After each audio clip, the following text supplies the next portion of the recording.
വ്യാജ ഇമെയിൽ ഐഡിയിൽ നിന്നും അരുണാചൽ പ്രദേശിലെ ഹോട്ടൽ മുറിയിൽ മരിച്ച നിലയിൽ കണ്ടെത്തിയ മലയാളികൾക്ക് വ്യാജ സന്ദേശം ലഭിച്ചതായി പോലീസ്. ഡോൺ ബോസ്കോ എന്ന പേരിലുള്ള വ്യാജ ഇമെയിൽ ഐഡിയിൽ നിന്നാണ് സന്ദേശങ്ങൾ കൈമാറിയിരിക്കുന്നത്.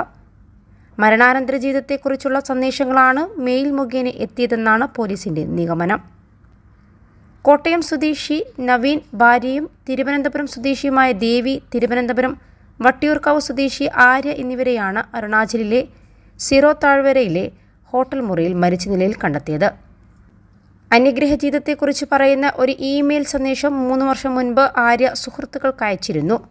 ഡോൺ ബോസ്കോ എന്ന വ്യാജ മെയിൽ ഐഡിയിൽ നിന്നാണ് സന്ദേശം എത്തിയത്. ഈ സന്ദേശമാണ് ആര്യ ചില സുഹൃത്തുക്കൾക്ക് ഫോർവേഡ് ചെയ്തത്. ഇതിനൊപ്പം ചില കോഡുകളും ഉണ്ടായിരുന്നു.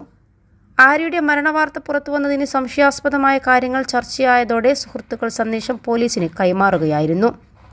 ഫോർവേഡ് ചെയ്ത ഇമെയിലിൻ്റെ ഉറവിടം കണ്ടെത്താനുള്ള ശ്രമത്തിലാണ് പോലീസ്. ജീവനൊടുക്കാനുള്ള തീരുമാനം ഉൾപ്പെടെയുള്ള കാര്യങ്ങൾക്ക് മുൻകൈയെടുത്തത് നവീൻ ആണെന്നാണ് പോലീസിന്റെ നിഗമനം. മരണാനന്തര ജീവിതം ഉൾപ്പെടെയുള്ള ചിന്തകളിൽ നവീനാണ് ആദ്യം ആകൃഷ്ടനായത്. അരുണാചൽ പ്രദേശിലേക്കുള്ള യാത്രയുൾപ്പെടെ നവീൻ വ്യക്തമായി ആസൂത്രണം ചെയ്തിരുന്നു. ആരും പെട്ടെന്ന് പിന്തുടർന്ന് എത്താതിരിക്കാനും യാത്രാവിവരങ്ങൾ ലഭിക്കാതിരിക്കാനും ഓൺലൈൻ ഇടപാടുകൾ ഒഴിവാക്കിയാണ് ടിക്കറ്റ് ഉൾപ്പെടെ ശേഖരിച്ചത്. കഴക്കൂട്ടത്തെ ട്രാവൽ ഏജൻസിയിൽ നിന്നാണ് അരുണാചൽ പ്രദേശിലേക്ക് പോകാനുള്ള ടിക്കറ്റ് എടുത്തത്. ഇവിടെയും ഓൺലൈൻ ഇടപാടുകൾ ഒഴിവാക്കി പണം നൽകി. ഹോട്ടലിൽ മുറിയെടുത്തപ്പോഴും നവീൻ്റെ വിവരങ്ങൾ മാത്രമാണ് നൽകിയത്. ഞരമ്പ് മുറിക്കാനുള്ള ബ്ലേഡും രക്തം കട്ടപിടിക്കാതിരിക്കാനുള്ള മരുന്നും വാങ്ങിയത് നവീനാണെന്ന് പോലീസ് കണ്ടെത്തി. മാർച്ച് 17 കോട്ടയത്തെ വീട്ടിൽ നിന്നും യാത്ര പോകുന്നുവെന്ന് പറഞ്ഞ് ഇറങ്ങിയ നവീനും ഭാര്യ ദേവിയും 10 ദിവസങ്ങളിൽ വിവിധയിടങ്ങളിലൂടെ യാത്ര ചെയ്തു.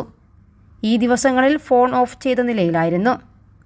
4 ദിവസം കഴക്കൂട്ടത്തുണ്ടായിരുന്നുവെങ്കിലും എവിടെയാണ് താമസിച്ചതെന്ന് ഇതുവരെ വ്യക്തമായിട്ടില്ല. 5 അംഗം പ്രത്യേക സംഘമാണ് കേസ് അന്വേഷിക്കുന്നതെന്ന് അരുണാചലിലെ ലോവർ സുബാൻസിരി SP കെനി ബഗ്ര കഴിഞ്ഞ ദിവസം വ്യക്തമാക്കിയിരുന്നു. കേരള പോലീസിന്റെ സഹായത്തോടെയാണ് അന്വേഷണം.